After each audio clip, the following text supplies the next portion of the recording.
Hello friends, नमस्कार।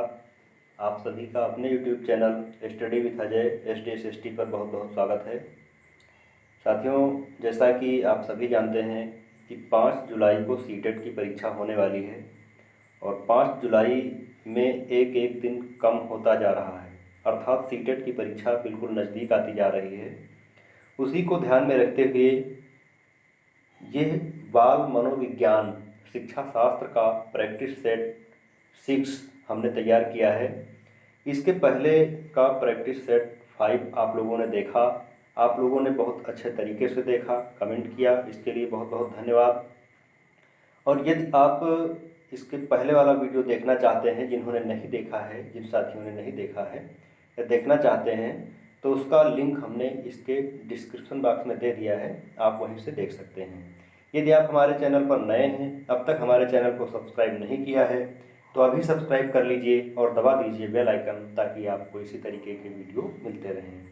तो साथियों, ज़्यादा टाइम ना लेते हुए आइए हम मेन टॉपिक पे चलते हैं। आज का जो हमारा पहला प्रश्न है, जो सब्जेक्ट है, हम उसकी तरफ ध्यान देते हैं। और हमारा लक्ष्य है कि आप लोगों को बाल मनोविज्ञान के 30 नंबर के पेपर में, 30 नंबर के इस पार्ट में कम से कम 28 से 29 नंबर आपको ज़रूर मिलें। तो शुरुआत करते हैं। पहला प्रश्न है, टर्मन के अनुसार 90 से 100 बुद्धि लब्धि का बालक माना जाता है। ऑप्शन है मंद बुद्धि, सामान्य बुद्धि, श्रेष्ठ बुद्धि, क्षीण बुद्धि। तो इसका सही ऑप्शन है बी, अर्थात सामान्य बुद्धि। टर्मन द्वारा बुद्धि लब्धि की जो अवधारणा का प्रतिपादन किया गया, जिसमें उन्होंने मानसिक आयु और तैथिक आयु के द्वारा जो सूत्र है इसका, कि मानसिक आयु अपान वास्तविक आयु गुणे 100, इसके द्वारा उन्होंने ये बताया कि जो 90 से 100 के बीच के का बुद्धि लब्धि का बालक है, वो सामान्य बुद्धि के अंतर्गत आता है। नेक्स्ट क्वेश्चन है, हाल का सिद्धांत निम्न में किसकी व्याख्या करता है? बुद्धि की प्रकृति की, अधिगम में प्रेरणा की, मूल्यों का विकास, किशोरों का मनोविज्ञान। तो इसका सही ऑप्शन है किशोरों का मनोविज्ञान। इसका सही ऑप्शन क्या है? किशोरों का मनोविज्ञान। क्योंकि हाल के अनुसार अगर ये कहा जाए कि हाल ने एक परिभाषा ही दी है। हाल ने कहा है कि किशोरों का जो एक समय होता है, जो किशोरावस्था होती है, वो आंधी तूफान की अवस्था होती है, यह तनाव की अवस्था होती है। ऐसा किसने कहा है? हाल महोदय ने कहा है। नेक्स्ट क्वेश्चन है, मानव व्यक्तित्व के मनोलैंगिक विकास को निम्न में किसने महत्व दिया है? इसके ऑप्शन हैं कमेनियस ने, हॉल ने, हॉलिंगवर्थ ने, फ्रायड ने। तो इसका सही विकल्प क्या है? इसका सही विकल्प है फ्रायड ने। किसने दिया है? फ्रायड ने दिया है।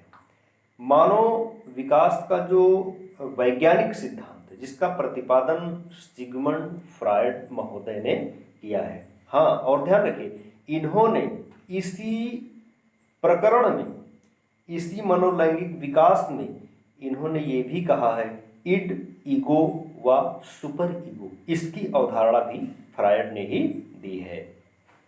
नेक्स्ट क्वेश्चन है, मनोविज्ञान की प्रथम प्रयोगशाला को किसने स्थापित किया था?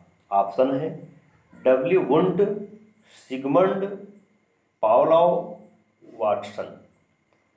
इसका सही आंसर है विलियम वुंट ने।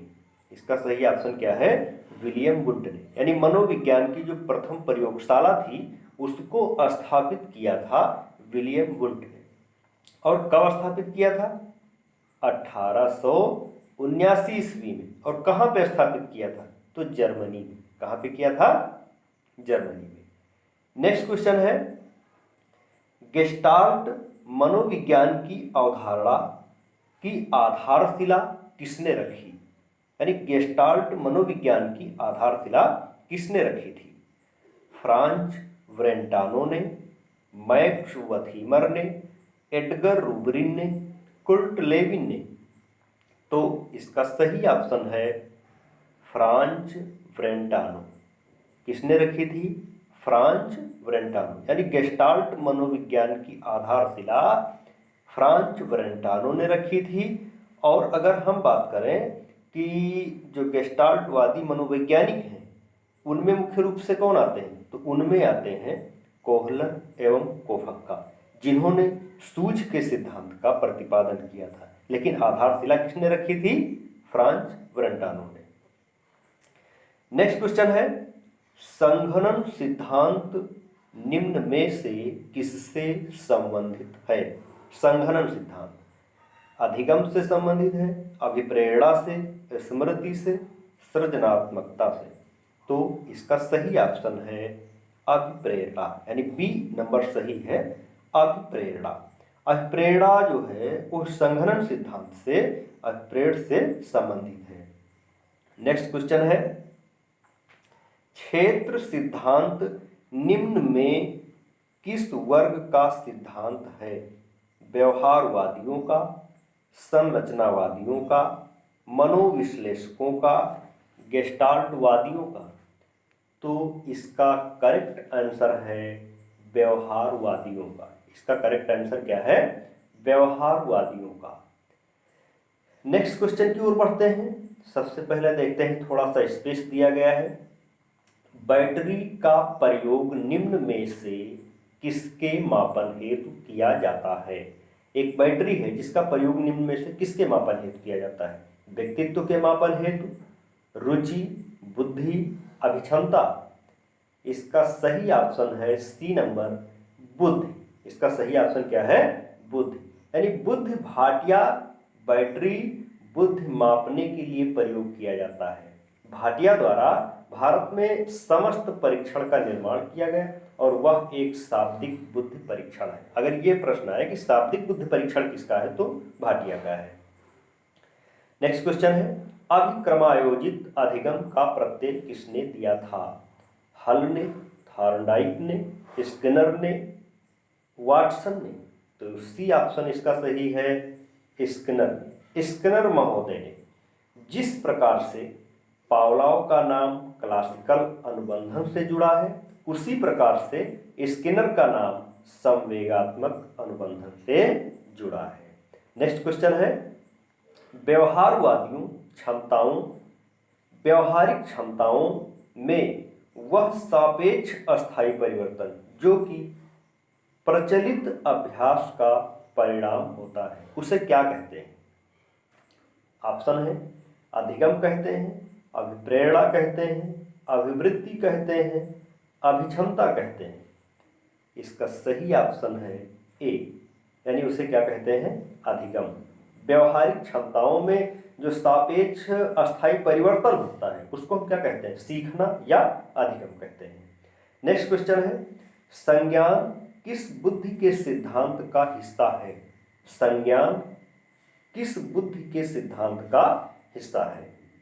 इसके ऑप्शन है, प्रतिदर्श सिद्धांत, समूह कारक सिद्धांत, गिलफोर्ड का सिद्धांत, फ्लूइड तथा क्रिस्टलाइट का सिद्धांत।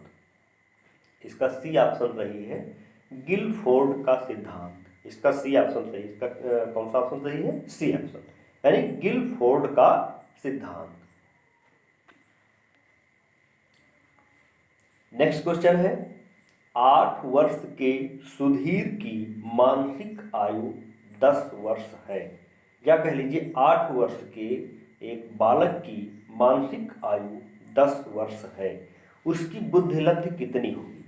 80, 100, 110, 125। तो इसका सही ऑप्शन है डी नंबर, 125। इससे पहले वाले प्रश्न में भी, थोड़ा सा पहले वाले प्रश्न में ये बताया कि मानसिक आयु अपान वास्तविक आयु इक्वल टू 100। तो इस सूत्र से हम ये निकाल सकते हैं, तो इसकी जो मानसिक आयु है वो कितनी है? वो 125 है। नेक्स्ट क्वेश्चन है, संवेग का कौन सा सिद्धांत इस विचार को मानता है कि संवेगात्मक अनुभव संवेगात्मक व्यवहार पर आधारित है?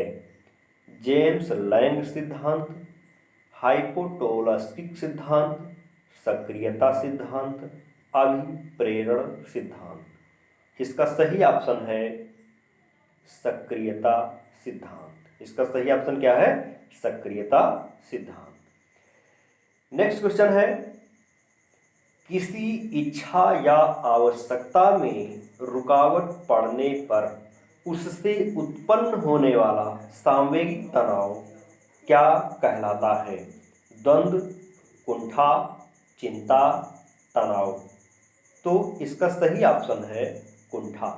यानी जब हम कोई कार्य कर रहे होते हैं और उसमें या तो रुकावट पड़ने लगती है या रुकावट पड़ने की वजह से जो मानसिक तनाव है वो बढ़ जाता है, तो ऐसी स्थिति को हम क्या कहते हैं? ऐसी स्थिति को हम कहते हैं कुंठा। और इसका जो प्रतिपादन किया है ये किसने बताया है? तो मैकडूगल ने, जो संवेगों का प्रतिपादन किया, जो संवेग बताए हैं, किसने बताए हैं? मैकडूगल ने बताया है। और मैकडूगल के अनुसार संवेगों की संख्या कितनी है? 14। यानी मैकडूगल ने 14 संवेगों का वर्णन किया है। नेक्स्ट क्वेश्चन है, कोलबर्ग का सिद्धांत निम्न में से किस विकास से संबंधित है? कोलबर्ग का सिद्धांत निम्न में से किस विकास से संबंधित है? भाषा विकास से, सामाजिक विकास से, नैतिक विकास से, शारीरिक विकास से। तो इसका सही ऑप्शन है नैतिक विकास से। इसका सही ऑप्शन क्या है? नैतिक विकास से। यानी जो कोलबर्ग हैं उन्होंने सामाजिक परिप्रेक्ष्य को ध्यान में रखते हुए सामाजिक समाज को अपने संबंधों के बारे में व्यक्तिगत दृष्टिकोण पर बल देते हुए उन्होंने ये बताया कि बालक का जो नैतिक विकास है, यानी कोलबर्ग का जो सिद्धांत बताता है नैतिक विकास सबसे जरूरी है और यह संज्ञानात्मक विकास के समानांतर ही चलता रहता है। यानी जैसे जैसे संज्ञानात्मक विकास बढ़ता रहता है वैसे वैसे नैतिक विकास की उन्नति भी होती रहती है। तो साथियों, मुझे उम्मीद है कि आज का वीडियो आपको पसंद आया होगा और वीडियो देखने के लिए आप सभी का बहुत बहुत धन्यवाद। लेकिन आप लोगों से इतनी गुजारिश है कि आप लोग कम से कम अपने 2 मित्रों को ज़रूर शेयर करें और अगर आपने अब तक हमारे चैनल को सब्सक्राइब नहीं किया है तो प्लीज़ सब्सक्राइब कर लीजिए ताकि आपको इसी तरीके के मोस्ट इम्पॉर्टेंट वीडियो मिलते रहें। अगले वीडियो के साथ आपसे जल्द मुलाकात होगी। तब तक के लिए जय हिंद।